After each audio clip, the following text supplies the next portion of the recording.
Hey everyone, welcome back to Paper Therapy with Amy. You can see I have some items here to make some cards. The Secret Garden paper pack has this sheet of paper and it has, I think, 4 of these, and they also have more of the same on the back. And this is not a paper I would use very easily as just like a paper in a layout because it is very busy for me and it's very floral for me, and I have boys, as many of you know, so I want to use it for other purposes. And the other thing is I do like it for embellishing a scrapbooking page by cutting out a floral. So I've created these florals here. And if you look closely, you can see that I've kind of layered them to give a bit of a 3D effect. And I want to show you how I do that. So I'm going to create some here with you, and then I'm going to create some cards to put them on. So I think you're really going to enjoy that. I hope you are. So I have this one here that I've been working on. So I'm just going to finish cutting it out for you. You can see that when you do this style, you need to cut out right along the sides of the image. Like normally I would leave a white border, or in this case it would be a green border when I'm cutting something out, but to do this technique you actually have to cut right along the edge of the image. So there we go.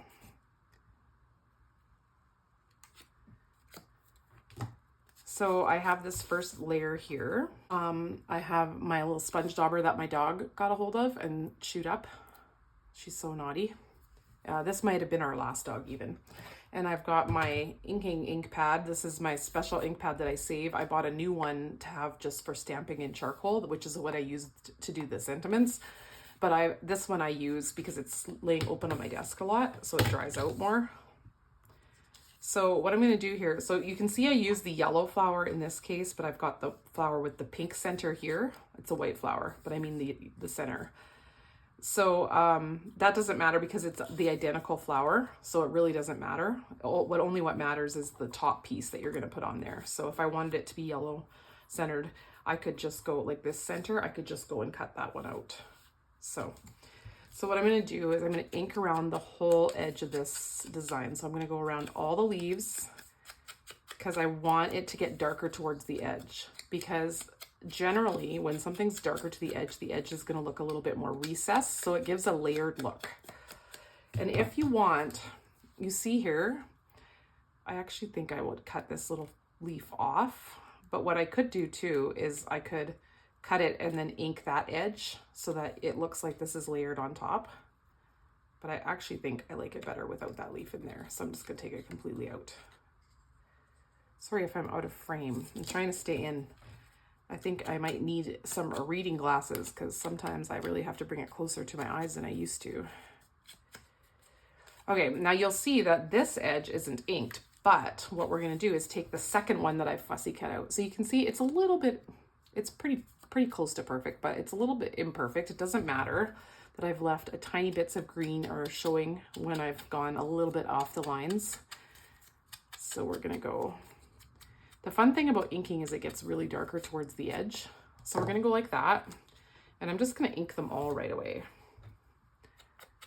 So now I've got some more petals and the center of the flower. There wasn't really a part showing here where I felt I could cut it. I would have had to go right to the top. So that's going to go on top right there. You see how that's going to achieve the look of another layer. And then we're going to do this tiny, tiny piece as well.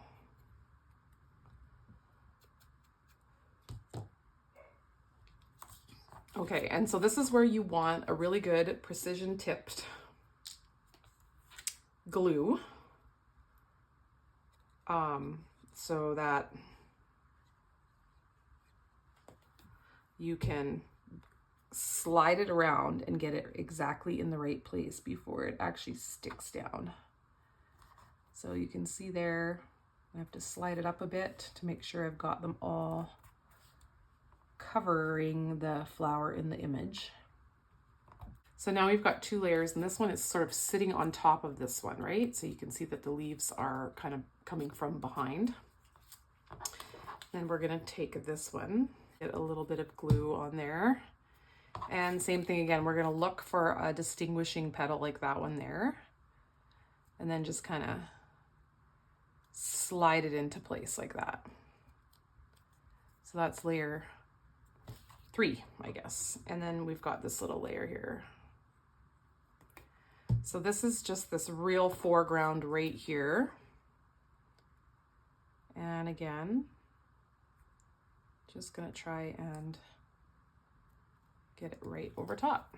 And that gives you this 3D effect of a flower, like it's kind of coming forward. So it's pretty cool. I actually really like it. So I'm gonna show you once more with a pink one. One here. So with this one, I'm gonna add some pop tape to it. I've already pre-cut it. Okay. The dimensionals would work well for this, but I don't have any right here at hand. Got them tucked away. Okay, we're gonna take that like that. And then this is where we wanna try and line these up as best we can.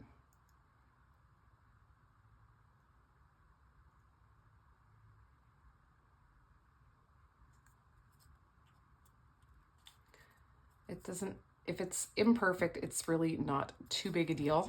It's okay. Like right here, I kind of cut it wrong. There was supposed to be a point and I just kind of rounded it by mistake, or it may have been the edge of the paper, but I think it's okay. It just looks like another petal coming from behind, so I think that's all right. And then for this layer, we might want to add, I think it would be too thick to add actual pop tape. I think it would, it really would, but let's see.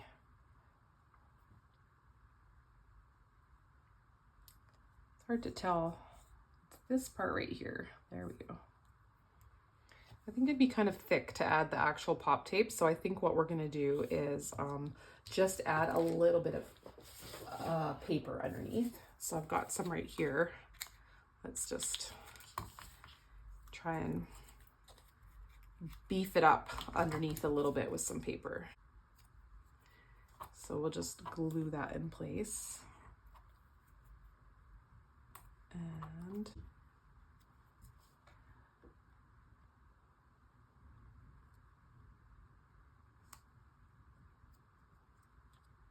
there we go. And then we've got the last piece here. We'll ink that one. You don't have to ink them, but I just find it shows the layers off a little bit more, and I like that. And I'm not gonna put anything in behind this one because I want it I want the layers to be less and less as I come to the top. So let's see, this actually goes like this. There we go. Here, you see how that flower kind of pops up from the background? I like that. So those are the 4 flowers I have. And I'm going to build my cards on Close to My Heart card bases. I still have many in my stash. I stocked up on them before Close to My Heart closed. So I've got this little piece of periwinkle pattern paper from the same paper packet. I'm going to use all leftovers from the layout that I did on my last video. And I want it to have an equal border all the way around. So I trimmed it so that it was just a little bit smaller than the white, and it was still quite small on front of the white. So I decided to put the pebble paper behind there so that I could have another layer. So then I have my background ready to go here, and I'm going to start to embellish it. So I'm going to bring in a flower. I'm going to try a few out on here and see what I think of them. And I'm going to take some circles or this doily, try a few things in the background until I decide what I like. I'm also going to use these flourishes. This was from a card kit from Close to My Heart, and a lot of us bought the card kit just to get this little flourish die cut because it is so awesome for embellishment clusters and cards. And I really like the way it kind of looks like a vine going up and down from the flower. So I'm just cutting it so that I can kind of have a piece on the top and a piece on the bottom. As always, I'm going to ink around absolutely everything because I love the uniform look that it gives. I love how it is more forgiving when you ink, especially when you're using maybe colors that don't exactly match. Inking will give the illusion that they match well because all kind of have the same matching ink around the outside. I also like the distressed feel it gives, and it looks like there is even more layers than there are, or it really shows off the layers. I'm going to add my sentiment here, and then I'm going to add some leaves that I fussy cut out, as well as some of these leaves you see to the right of the card. I've die cut those in preparation for creating these cards, and they are from the layered leaves set from Close to My Heart. There is quite a few similar ones available from Stampin' Up! Right now, so I'll suggest a few in the comments below. I almost never use this leaf set all in one spot. I usually trim it apart, snip it apart, and use the leaves separately coming from different areas, or at least maybe 3 of the leaves together, instead of using the whole thing as one unit. I find it's nicer to be able to tuck them in different places. So that's the first card done, and I'm going to move on to the second card. I'm just figuring out what I'm going to do for a background here. I'm trying a few different things. I always use scraps for cards. I just can't justify cutting into 12 by 12 sheets of paper for cards when I have so many scraps to work with. So even if I want to use a certain paper pack, I'll generally make scrapbook layouts with it first so that I can use what's left or partial pieces for cards. So I've got my background ready here, and I'm trying out some different colors, and I've decided on yellow with a yellow circle in the background. And I'm not really sure why I wanted to do it that way, but I guess I just liked the 2 yellows layered on each other, and with the leaves kind of tucked in behind, it brings the flower up a little bit more, like another layer. Sometimes I just really like that tone on tone look. So I did fussy cut a few of these blossoms out as well. You see that in the first card I used one, and they're nice to kind of add in. I added a few little white flowers on one of the cards as well that I fussy cut out from that sheet of paper.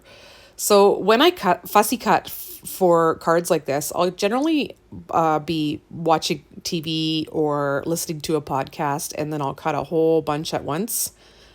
I use the term watching TV very loosely because obviously if I'm fussy cutting, I'm not watching, I'm mostly listening. Then I will cut a whole bunch of things that I think I'll use on the cards, like the flourishes, the leaves and the embellishments, the circles and the doilies for the background. I'll stamp the sentiments, and then I can just do the fun part of putting the cards together without having to stop to go and find a sentiment stamp or stop to go and find whatever else. I like to be able to just stay with my project and work on it. This triple circle that you see here also came with a card kit that I got when Close to My Heart was almost at the very end. There was a card kit that went on sale, and I picked it up, and I really like how it gives a focal point for the flowers here. Once again, I'm adding in my sentiment. I used pretty generic sentiments from my stash. I think Best Wishes and possibly It's Your Day, I think. So those can go for several different occasions, and that's why I chose them. As you can see, cards come together very quickly when you have everything prepared beforehand and you can just sit down and actually create. So I'm working on my last background here. I used the little scraps that I had left. So I have some wood grain and this little piece of Pebbled Path, I think it is. And then I'm going to use a pink circle in the background that kind of complements the pink center in this white flower. I've got the sentiment on there. I discovered through this process that it was a little bit easier to add the sentiment earlier so that I could tuck things underneath it rather than wanting to move things later once I put the sentiment on, because I was covering up some of my leaves that I had tucked on. One tip I have for you is if you're adding a paper background, divide your card into thirds with the paper rather than in half. It's more pleasing to the eye. My sort of 2/3 piece here is the wood grain, so I've kind of trailed some of the flourish and the leaves down onto the wood grain. So here is the finished product of the 4 cards that I made. I did add a few little sparkle gems as well, and I'll give you a close-up of each one here. If you enjoyed this video, I'd just love it if you hit that thumbs up button. That really helps me out here on YouTube and helps my channel to grow. And I would also love it to have you as a subscriber. If you haven't subscribed yet, please do that, and you will be notified every time I post a new video. So Here's a few more still shots of the cards, and thanks so much for watching. Bye!